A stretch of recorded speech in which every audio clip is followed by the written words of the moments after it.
Not many Hollywood murder mysteries ever took a more dramatic turn than police are describing in a couple of savage Beverly Hills killings. The victims were a man and his wife. He helped finance such movie hits as Rambo, First Blood, Part 2, and Red Heat. The alleged killers are, well, let Jerry Bowen tell you about it. It had all the signs of a mafia hit when Beverly Hills police were called to the Menendez mansion that cool night last summer. I've been in this business for over 33 years, and I've heard of very few murders that were more savage than this one was. No signs of a break-in or a burglary, only the bodies of entertainment executive Jose Menendez and his wife Kitty in the family TV room, torn by shotgun blasts that one of the neighbor kids heard. It sounded like...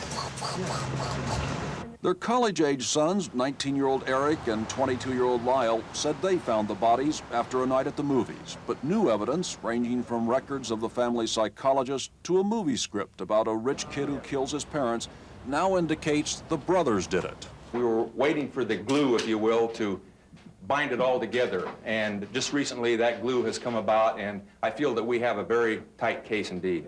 Police arrested Lyle at the family mansion yesterday. Younger brother Erik's reportedly returning from an overseas trip to surrender. And like the script Erik once wrote and his mother typed for him, police say the motive was apparently money, a $14 million inheritance to be shared by the brothers. An erased computer record about a will suggests the father was about to make a change. A mob hit over some shady movie deal, say police, is pure fantasy. But it's all the boy's grandmother wants to believe. In the mafia. This is too much money. I think, this is my opinion. Both brothers may be arraigned on charges as early as Monday. Jerry Bowen, CBS News, Beverly Hills. In Los Angeles, jurors are hearing tales of sexual abuse, greed, and cold-blooded murder in the trial of two brothers charged with killing their parents. In opening statements yesterday, lawyers for the two Menendez brothers claim they shot their parents in 1989 after years of abuse.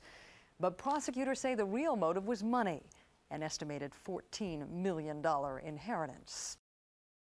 There's been a major development tonight at the trial of one of the two Menendez brothers charged with murdering their wealthy parents. Correspondent Sandra Hughes is live in Los Angeles with the details. Sandra? Well, Connie, the jurors deciding the fate of Erik Menendez have deadlocked. They are hung on the most serious charge of first-degree murder and lesser charges against him. The judge has called a mistrial. This does not mean that Erik Menendez will be set free. It is unlikely the judge will let him out of jail because the district attorney has said Erik Menendez will be tried again. 23-year-old Erik and his older brother Lyle are accused of shooting and killing their millionaire parents, Jose and Kitty Menendez, as they watch TV in their Beverly Hills mansion. The brothers admitted the killings, but said they acted out of fear. Dad said he would kill me if I ever told anyone, and he was serious. The secret the brothers said they were going to reveal was that Jose had sexually molested both Erik and Lyle for years. He did what he wanted to me, and I couldn't stop that. And I wanted to, but I couldn't. I don't know why. But prosecutors said the brothers killed out of hate and greed. And do you really think that child abuse justifies murder? Erik's attorney had tried to paint him as a less culpable younger brother. Leslie Abramson said she never felt the whole jury was open-minded. I think that there were jurors on this jury who are completely biased, who were the minute they sat down and who still are, and we were not able to reveal that because we were not allowed to ask them any questions. Meantime, older brother Lyle's jury today asked the judge questions about legal terms separating murder from manslaughter, and they continue deliberating. Connie? Thank you. Sandra Hughes, live in Los Angeles. In Los Angeles today, the jury returned to the courtroom in the trial of Lyle Menendez. He's one of two brothers charged with murdering their wealthy parents. But as correspondent Sandra Hughes reports, the jury did not return a verdict. It was a judicial repeat of what happened 2 weeks ago. Only this time, it was the jury deciding the fate of older brother Lyle Menendez. I find that the jury is hopelessly deadlocked, and the court declares a mistrial. There was never any question about who killed entertainment mogul Jose Menendez and wife Kitty. Sons Erik and Lyle admitted it in court. Where did you shoot her? The street store run. I shot her close. The prosecution called it murder for money. The defense painted a picture of sexual abuse by Father Jose. I just told him that I didn't want to do this and that it hurt me. Legal experts say recent trials like those of Damian Williams, Lorena Bobbitt, and now the Menendez brothers illustrate the successful use of the victimization defense. They victimized me, and since I'm the real victim, I'm not accountable for what I've done. We took the battered woman syndrome and applied it, as I believe it should be, to anybody who is in a relationship of unequal power. Both Erik and Lyle's juries split down the middle. About half voted for murder and half for manslaughter. Did you believe him? Some. The district attorney is adamant about a retrial. This office is going to try this case again as a first-degree murder case because that's what it is. That retrial will cost the taxpayers a bundle. The daily judicial tab for a murder trial is $10,000, bringing the cost of this trial to more than $1 million. And it's expected another trial would cost at least that much. Sandra Hughes, CBS News, Los Angeles.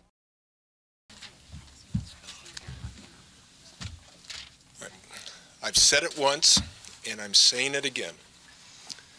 The killings of Jose and Kitty Menendez is murder in the first degree. I regret that all 12 jurors did not agree with us this time. But this office is going to try this case again as a first-degree murder case because that's what it is. I'm very proud of the effort the prosecutorial team made. Pam Bozanich is here. Unfortunately, Lester Kuriyama is still sick, and many of you perhaps knew that he was ill during various parts of the trial. Unfortunately, Lester, if you're listening to this, I'm sorry you're not here, but we're proud of the effort that you made. We're also proud of the effort made by the Beverly Hills Police Department. Leslie Zoller has been the investigating officer. Without his cooperation, obviously, and his really expert assistance, we wouldn't have gotten this far. Any questions any of you have? How did you lose the case? Why do you think? Don't talk about losing. We did not lose the case. This is not winning or losing. It's not a game of basketball or baseball or football. This is justice. We are going to be trying the case a second time. Some cases take more than one opportunity, and I am pleased that at least we have that second opportunity. Had they come back with voluntary manslaughter, you would have seen an entirely different reaction from me because I would have been utterly disappointed. Are you going to pursue the death penalty again? I have every intention of going forward with the death penalty, yes. What are you going to do differently next time? Give us a little opportunity to reflect a bit. I mean, the jury has now just come back. We've had an opportunity to talk to them just a little bit. As you see, Lester Kuriyama is not even here.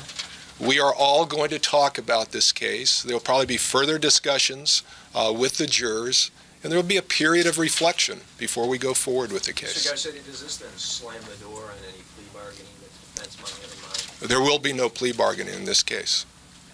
Any instant speculation then on why it ended up in a mistrial and why this case ended up in a mistrial? I'm going to let Pam perhaps address that question because I've not had the opportunity to talk to the jurors myself. I think I know some of the reasons, but perhaps Pam might address it more directly.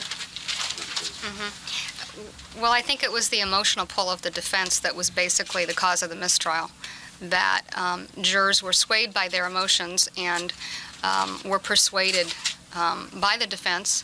And there were other jurors who were adamant that this was a murder, and they could not reach a meeting of the minds. On your jury, there were only 3 members who voted for first-degree murder. Did that disappoint you? No, because I don't think that was a constant. In other words, there were switches back and forth. So. But didn't you anticipate the defense and the direction they would be taking, and the fact that they would try to turn the defendants into the victims? Oh, certainly. I mean, of course we did, but we did prove our case, and many people do feel that this is a murder case and that we proved our case. And so I think, though, that the emotional pull of the defense is kind of similar to a situation where you have the pro-life and the pro-choice people, and you put them in a room together and ask them to make a decision. I think that's kind of what happened here. Let me interject there, too. What you have is a situation where the people that were on trial, unfortunately, were Kitty and Jose Menendez. And you heard these god-awful stories about them, and we really didn't have the ability to have them come say, hey, wait a minute.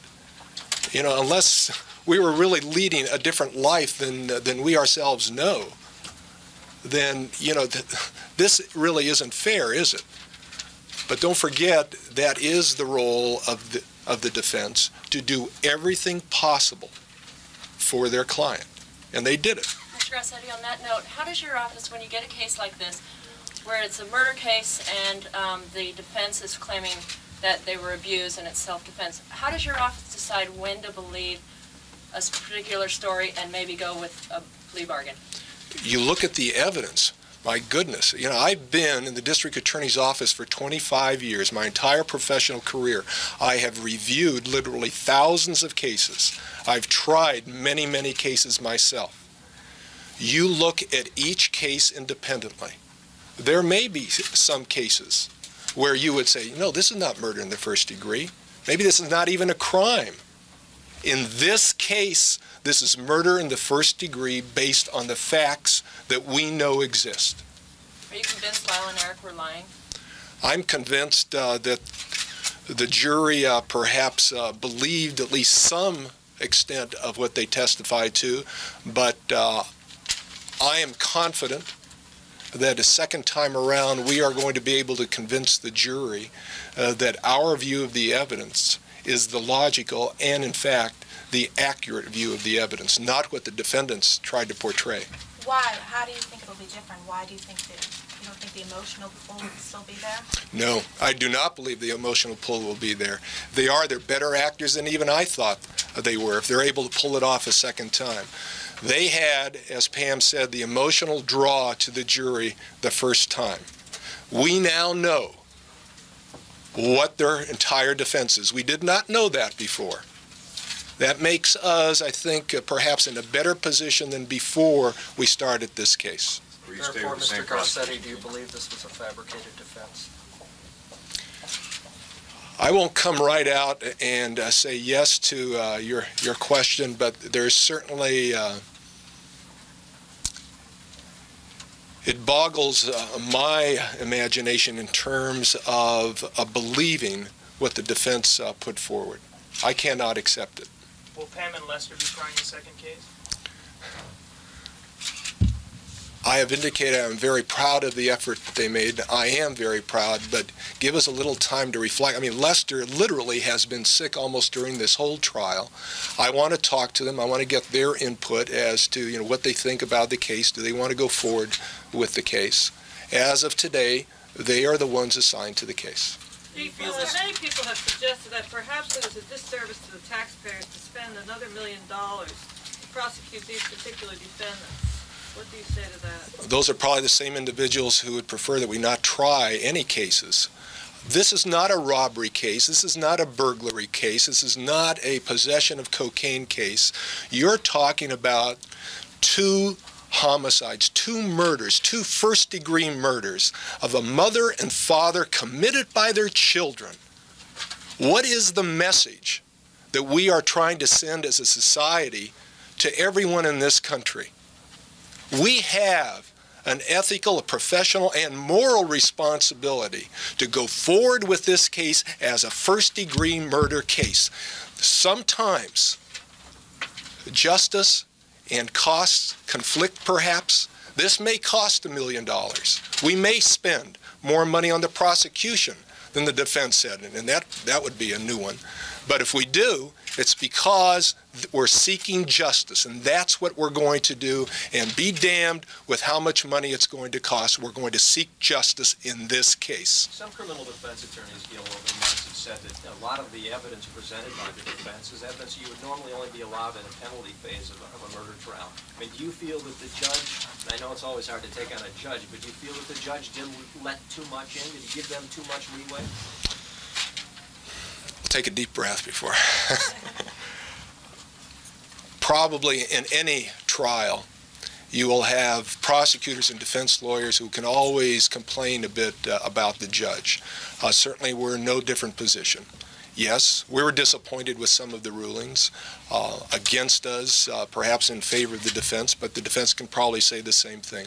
We now hope, based upon all the evidence that's been presented, that we will be in a better position to perhaps to narrow down this case. Let's get it to the heart of the issues that a jury should in fact consider, and hopefully we will have a court that will agree to narrow down the scope of the evidence. Does that indicate that you think you may get a new judge? Oh, I don't know. You know, we can make some changes. You're not going to get a new prosecution. It's still going to be the LADA's office, but you're going to have a judge who may make some perhaps changes in his rulings. Do you anticipate any change in the jury setup? Don't know. I don't know. It's an interesting question. Whether we have one jury hear both cases or not, that's something that we want to talk about. Mr. Cassini, if you don't believe the defense story altogether, what do you think was the motive for these first-degree murders? We've talked about it. You have two young men who were living a, quote, Beverly Hills style life. They knew that they were about to be disowned. They were going to be disinherited. They decided they were going to do something about it to protect perhaps their own lifestyle and their future lifestyle. Do you feel that the juries in this case were adequately insulated from the extensive media coverage that the case has been given? Well, you raise a much larger issue just in terms of juries, period. Anytime you have high-profile cases, it frankly is the most troubling issue of this case, the Denny case, and perhaps any other high-profile case that this or any other prosecutorial agency is going to handle now. I think for the first time that you have jurors, some jurors, certainly I don't mean to paint a broad paint swath of all of the jurors, who now think, wait a minute, I'm going to have my day in the sun here. I am going to perhaps be not confronted, but have the opportunity to be on television, radio, newspaper, and you may have some jurors, and it just might be a minority of jurors, and I think it is a minority of jurors, who may think, say, wait a minute, you know, okay, I've got a personal agenda here, or I have a social or political agenda, now I can do something about it. Is that justice? Are we talking about perhaps something that is foreign to us right now, in terms that the jurors are supposed to decide the guilt or innocence of a particular individual based on the facts of the law, not on emotion, not on a social or personal or political agenda? That's the issue that we have to deal with right now. And I don't mean in any way to be critical of this jury, because I've not talked to the jury. Question for Pam. You had talked about there had been switches going on with the jury. Can you elaborate on that at all? Well, it's my understanding that they were not... Oh, sorry. I got the impression from speaking to them, and we spoke to them only very briefly, that that people were switching between voluntary and murder, and that they were switching between the degrees as well. Like one person going all the way from... Well, I don't know the extent of it. There were 9 originally for manslaughter, and then it went to 6. Do you know how? Do you have any idea what how people changed their mind? No, because the jurors agreed that they would not discuss each other's deliberations, so obviously someone violated that and spoke to the defense. But in terms of speaking to us, they said they wouldn't reveal how other jurors had voted, only how they had voted. But I got that impression that there was switching as recently as today, I think. But I wasn't in the jury room. But in a second trial, would Dr. O'Seal still be a star witness? A star witness? That's your term. I can't tell you who the witnesses will be in the second trial. There's just no way of knowing. Do you call experts in the second trial? Again, I don't know who the witnesses will be in the second trial. Can you elaborate any more on the tenor of deliberations of both juries? No, the jurors were fairly guarded about what they had done, and we didn't speak with them very extensively. I think they're all very tired and wanted to go home. Leslie said there was a gender breakdown in her jury, in the Erik jury, but not so much in the Lyle jury. I think that's correct. In fact, that is very much correct. This is the CBS Evening News. With Dan Rather reporting from CBS News headquarters in New York. Good evening. It was one of the most notorious murder cases in years. Lyle and Erik Menendez armed themselves with shotguns, then blew away their wealthy parents in their Beverly Hills home. When the first trial ended with hung juries, they were tried again. Again, the brothers said self-defense. The state said greed. Today, Reed Galen reports the jury said guilty of murder in the first degree. There were no TV cameras in court when Erik and Lyle Menendez finally heard 12 citizens render judgment. Said was guilty on all counts with special circumstances. That means the death penalty is possible because the jury believed the brothers did kill their parents with malice and forethought, completely rejecting the notion that the killings were a pardonable conclusion to a life of abuse and torture. Prosecutors said it was really about inheriting the family's millions. The brothers were impassive as the verdicts were announced. There were no reactions whatsoever, none whatsoever. There were no expressions, there was not a sound. There never was any doubt how Jose and Kitty Menendez died. He was killed by a point-blank shotgun blast in the back of the head. She was shot and then shot again in the face as she lay on the floor. At the first trial, defense attorneys painted a vivid picture of molestation, abuse, and psychological trench warfare in the family's Beverly Hills mansion. The brothers were so beaten down and scared of their parents that they finally took shotguns into their own hands, the defense said, in a lethal preemptive strike. I ran around and shot my mom. Lyle and Erik had separate juries at that first trial, and neither could come to a verdict. Live television coverage of that trial turned the defendants into macabre celebrities, and for many critics, poster boys of a permissive criminal justice system. In this second trial, which began last August, the defense was much more limited in what it could present. Almost everything Judge Weisberg did helped the prosecution the second time around, especially limiting the defense abuse evidence. As a result, Gil Garcetti has now won a case that he needed to win. And D.A. Garcetti was clearly jubilant, though he and all trial participants are still under a gag order. 6.5 years after that bloody night here at the Menendez family home, the jury now takes up the question of whether Erik and Lyle should be executed. This last phase of the trial could involve dozens of witnesses and may last a few more months. Reed Galen, CBS News, Beverly Hills. Writer Dominic Dunn, an old friend of this broadcast, is an expert on the Menendez case. He literally wrote the book on it. Dominic was in the courtroom today when the verdict was read a short time ago. We got his perspective on the case. Dominic, you were in the courtroom when the verdict was read, no cameras allowed in the courtroom. What was it like? There was no gasping, no crying out, no overt tears from everyone. There was simply silence in the courtroom. And that is true also of both Erik and Lyle Menendez. They did not look at each other at that time. They all remained impassive. 2 juries could not reach a verdict in the first trial. A single jury did reach a verdict this time. What was the difference? They had a new prosecution team that did an absolutely wonderful job. And I think the main thing that they did was to mock the sexual abuse that the defense has used as its main cornerstone, because in all probability that never happened. Effective any that the O.J. Simpson trial had on this? I think the O.J. Simpson trial had an enormous effect on this. I think there was such an outcry that someone whom everyone felt was guilty walked.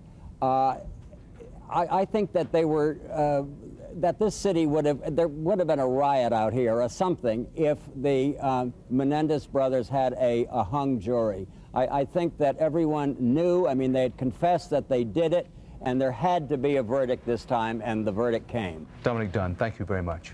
Thank you, Dan. Brothers Lyle and Erik Menendez have been ordered to spend the rest of their lives in prison for the shotgun murders of their parents. A judge in Los Angeles today imposed the sentence recommended by the jury, life without the possibility of parole.